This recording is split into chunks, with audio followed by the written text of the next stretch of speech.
안녕하십니까? 지혜의 숲을 거니는 여러분. 오늘 우리가 함께 나눌 이야기는 어쩌면 당신의 가장 깊은 곳을 건드리게 될지도 모릅니다. 남들이 보지 못하는 것을 본다는 것. 그것은 과연 축복일까요? 아니면 저주일까요? 이 깊은 지혜의 여정을 시작하기에 앞서 잠시 시간을 내어 이야기가 더 많은 이들에게 닿을 수 있도록 도와주시길 부탁드립니다. 여러분의 구독과 좋아요는 어둠 속을 헤매는 또 다른 영혼에게 등불을 건네는 것과 같습니다. 그 따뜻한 손길 위에 평화와 은총이 깃들기를 기원합니다. 오늘 저는 책더미와 메마른 이론 뒤에 숨는 냉정한 학자로서 이야기하지 않겠습니다. 저는 무의식의 깊고 어두운 심연과 직접 씨름해본 사람으로서 환상과 광기가 서로 뒤섞이는 경계에 서본 사람으로서 여러분 앞에 섰습니다. 그리고 다른 이들이 볼 수 없는 것을 보는 일이 얼마나 위험한지 아는 사람으로서 말하고자 합니다. 다른 이들이 보지 못하는 것을 본다는 것은 선물인 동시에 깊은 상처입니다. 그것은 당신을 집단의 안온한 잠에서 깨워 현실의 날 것 그대로인 민낯 앞으로 밀어넣습니다. 그곳에서 영혼은 가장 원초적인 진실의 숨을 내쉽니다. 많은 이들이 깨어나기를 갈망하지만 그 깨어남 속에는 위험이 도사리고 있다는 사실을 알지 못합니다. 소외, 오해, 박해의 위험, 그리고 당신을 자유롭게 해주리라 믿었던 바로 그 진실에 의해 산산조각 날 수 있는 위험 말입니다. 모두가 합의한 현실이라는 장막을 꿰뚫는 것은 오직 자기라는 희미한 등불 하나의 의지에 홀로 걷는 것과 같습니다. 그 길 위에서 수많은 군중은 자신들이 이해하지 못하는 것을 조롱할 것입니다. 어느 날 꿈이나 상징, 혹은 한순간의 계시가 밤의 껍질에 금이 가득 당신 앞에 열릴 때 당신은 세상이 보이는 것과 같지 않다는 것을 깨닫게 됩니다. 평범한 사람은 오직 표면만을 봅니다. 그는 삶을 유용성, 관습, 외양으로 측정합니다. 하지만 그 이면을 보는 사람, 사건들 속에서 원형적인 패턴을 감지하는 사람, 나뭇잎의 떨림이나 아이의 울음소리에서 영혼의 속삭임을 듣는 사람, 그런 사람은 더 이상 온전히 그 부족에 속할 수 없게 됩니다. 당신은 특별한 표식을 받은 것이며 통찰이라는 표식을 받는다는 것은 곧 무지라는 안락함으로부터 추방당하는 것을 의미합니다. 고대 그리스인들은 이를 잘 알고 있었습니다. 그들은 신들의 모습을 언뜻 본 자들은 종종 눈이 멀게 된다고 말했습니다. 이는 잔인함 때문이 아니라 필멸의 인간이 감당하기에는 그 빛이 너무나 강렬하기 때문입니다. 그러나 그 통찰 없이는 어떠한 변화도 일어날 수 없습니다. 당신은 남들보다 더 많이 보는 것이 우월함의 증거라고 생각할지 모릅니다. 마치 심층 심리학자나 신비가가 무지를 정복한 것처럼요. 하지만 진실은 다릅니다.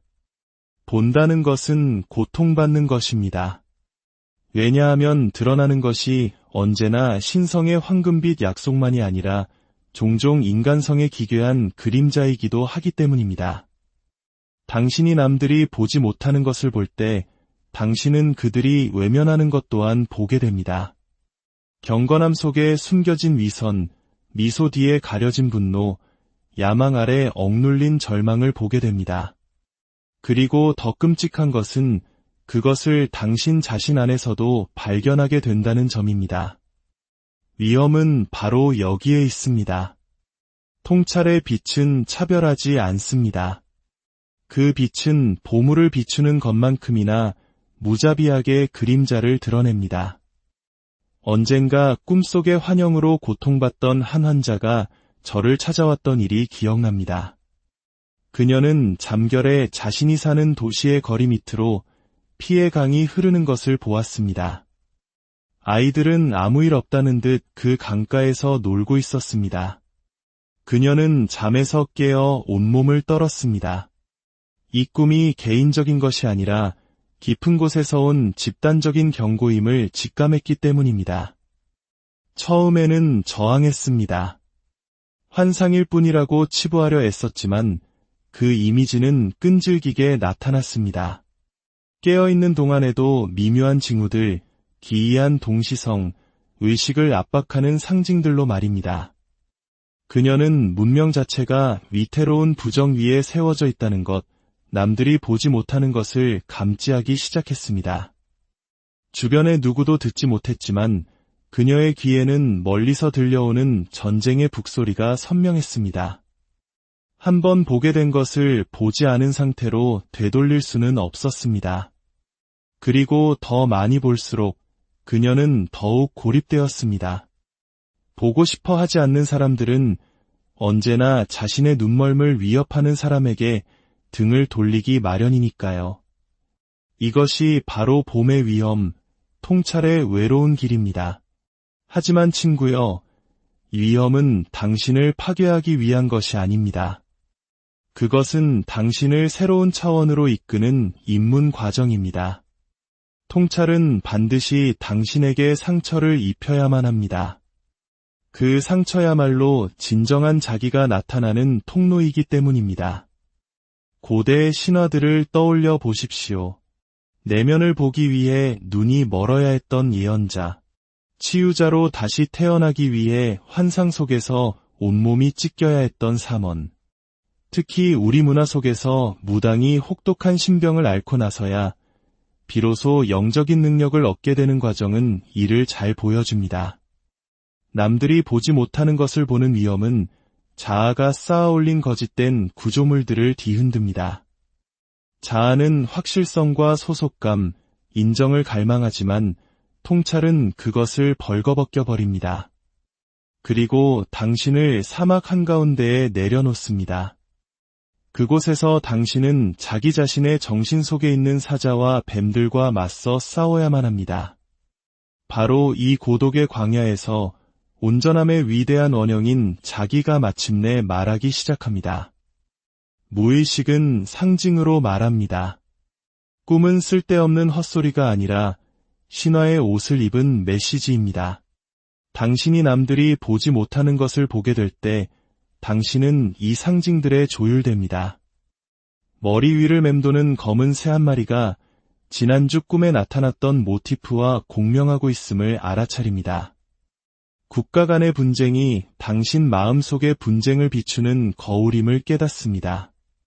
현실이 원형적인 실로 짜여 있음을 감지하고 그 숨겨진 텍스트를 읽기 시작합니다. 하지만 조심하십시오.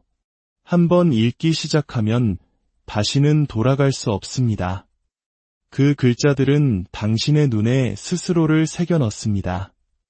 만약 준비되지 않았다면 통찰의 불꽃은 당신을 밝히는 대신 삼켜버릴 것입니다.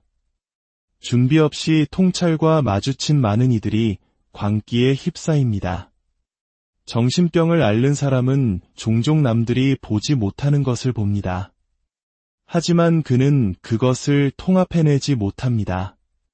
집단은 그의 환영을 거부하고 의식적인 자아라는 다 없이는 원형적 이미지의 홍수 속에서 익사하고 맙니다. 신비가와 광인은 같은 문을 공유합니다. 하지만 한 명은 통찰을 삶 속에 엮어 넣는 길을 찾는 반면 다른 한 명은 산산조각이 나버립니다. 이것이 바로 본다는 것이 위험한 이유입니다. 단지 보는 것만으로는 충분하지 않습니다. 보이는 것을 감당할 힘과 그것을 평범한 세상과 관계 맺게 할 용기가 필요합니다. 그렇지 않으면 당신은 영원한 추방자로 남아 현실에 발붙이지 못한 채 상징의 황야를 헤매게 될 것입니다. 만약 당신이 보기 시작했다면 절망하지 마십시오. 비록 그렇게 느껴질지라도 당신은 혼자가 아닙니다. 인류는 언제나 장막 너머를 보는 이들에게 의존해왔습니다. 예언자들, 시인들, 심층 심리학자들, 신비가들, 그들은 집단을 위해 통찰의 짐을 짊어졌습니다. 그러나 기억하십시오.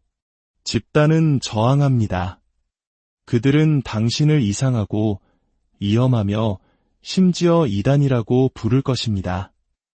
이는 마치 어두운 시대에 홀로 횃불을 들었던 선각자들의 고독과도 닮아 있습니다.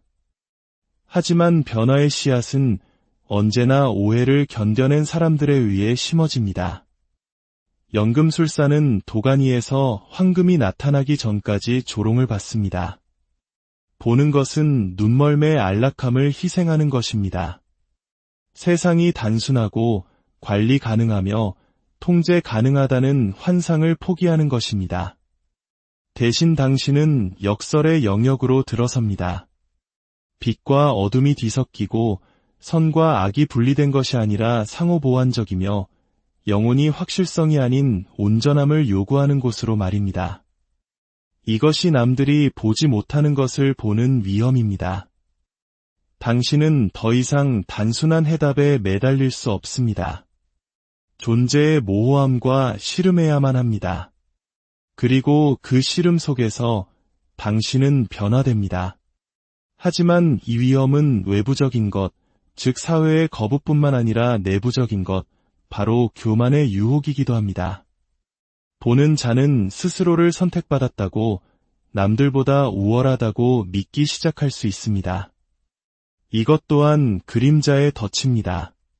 통찰은 자아를 부풀리기 위해 주어지는 것이 아니라 그것을 녹여내 영혼을 자기와의 더 깊은 교감으로 이끌기 위해 주어집니다.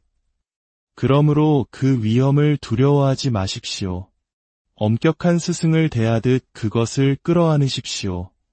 통찰의 고독은 당신에게 내면의 안내자에게 의지하는 법을 가르쳐줍니다. 집단의 거부는 당신에게 자기 안에 닻을 내리는 법을 가르쳐줍니다. 봄의 상처는 당신에게 연민을 가르쳐줍니다. 다른 이들의 눈멀물 아기가 아니라 그들에게는 그것이 필요하기 때문임을 깨닫게 되기 때문입니다. 모든 사람이 한 번에 볼 수는 없습니다.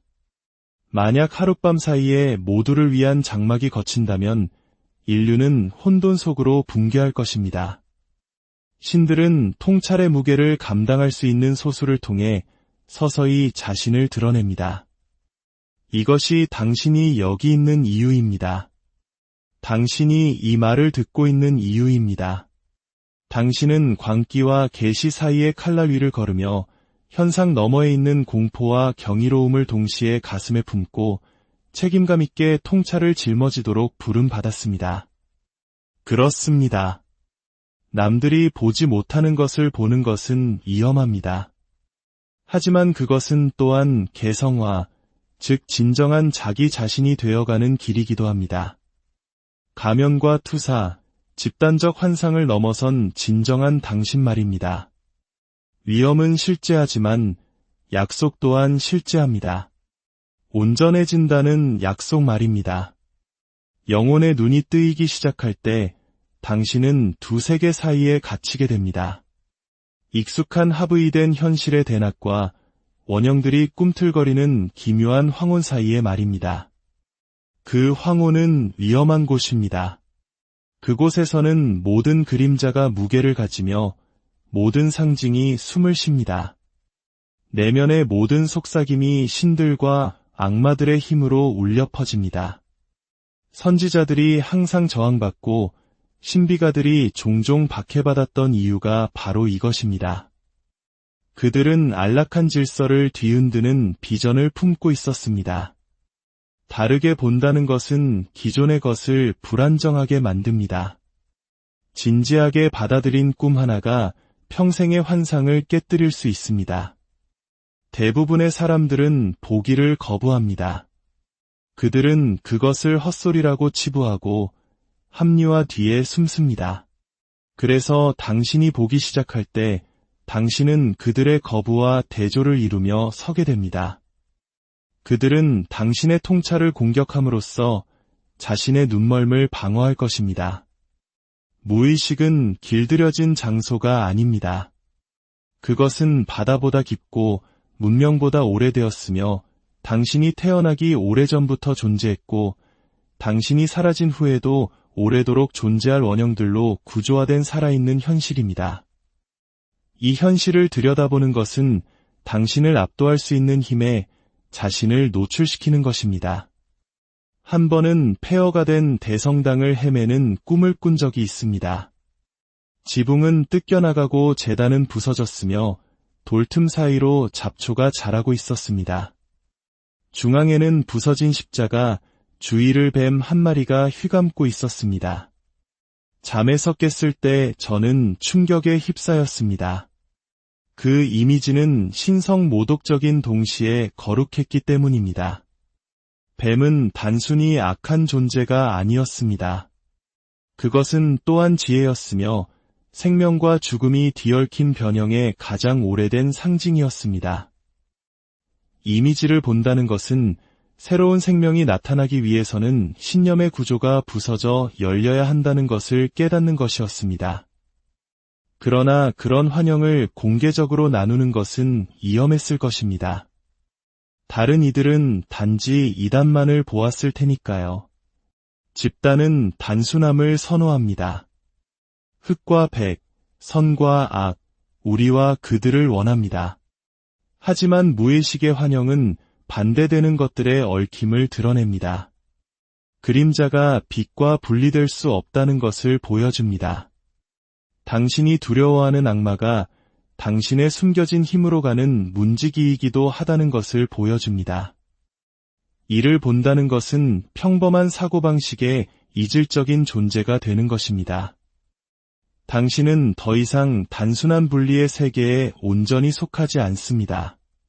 당신은 긴장 속에서 살아가며 그 긴장에 저항한다면 당신은 찢겨나갈 수도 있습니다. 그러나 만약 당신이 견뎌낸다면, 한쪽으로 무너지지 않고 양극단을 붙잡는다면 당신은 변형을 담는 그릇이 됩니다. 왜 어떤 이들은 이런 길을 선택할까요? 대답은 보는 것은 선택되지 않는다는 것입니다. 그것은 강요됩니다. 꿈이 당신을 사로잡고 환영이 당신을 압도하며 동시성이 당신을 놀라게 합니다. 자기가 당신의 주의를 요구합니다. 그리고 한번 보고 나면 보지 않은 상태로 돌아갈 수 없습니다. 도망치려 해도 이미지들은 당신을 괴롭힐 것입니다. 무의식은 집요합니다. 그것이 보여준 것을 당신이 통합할 때까지 당신을 추격할 것입니다. 남들이 보지 못하는 것을 보는 위험은 집단 속에서 당신의 자리를 잃을 수 있다는 것입니다. 하지만 그 선물은 당신 자신 안에서 당신의 자리를 얻는다는 것입니다. 당신은 개성화의 길, 온전함을 향한 여정을 시작합니다. 온전함은 안락함이 아니라 충만함입니다. 그것은 그림자와 빛, 기쁨과 고통, 죽음과 재탄생을 모두 껴안는 것입니다. 집단은 영혼을 대가로 안전을 제공합니다. 통찰은 안전을 대가로 영혼을 제공합니다. 이것이 모든 보는 자가 직면해야 하는 선택입니다. 이 길을 걸을 때 상처 입은 치유자의 원형을 기억하십시오. 독화살에 상처 입은 그는 자신을 치유할 수 없었지만 그의 상처는 다른 이들을 치유하는 지혜의 원천이 되었습니다. 보는 당신도 마찬가지입니다.